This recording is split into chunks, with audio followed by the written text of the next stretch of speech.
Bakla, hindi ba kayo nagtataka kung bakit ganyan yung sinasabi nila? Yung tipong kapag may budget sila na sobra-sobra, bibili sila ng isang box. Yes, ng isang box ng Hikari sunscreen.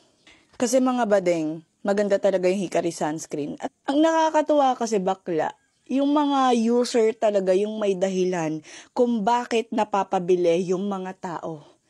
Kasi sila mismo, happy user sila, nagko-comment sila mismo.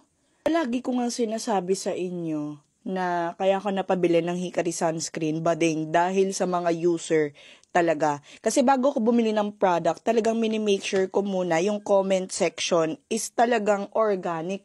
Yung tipong galing talaga sa mga user ng isang product. Hindi kasi ako basta-basta nabubudol or whatsoever. So ayan, nagtry ako ng isa na gustuhan ko. Talagang kasing, tingnan mo naman, kayo na lang mag-judge, di ba bading? Magtataka ka na lang talaga eh. Kinakain ba nila yung sunscreen?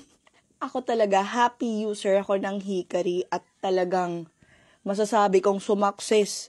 Hala ka ba ding? Sumakses kasi nakakalabas ako ng walang makeup. At saka, aminin ko sa inyo na talagang kahit nasa bahay lang ako dati, naka-makeup ako. Gusto ko naka-makeup ako. So, eto na. Ayan. Ayan na ba ding? Oh, tapos na ako mag-sunscreen.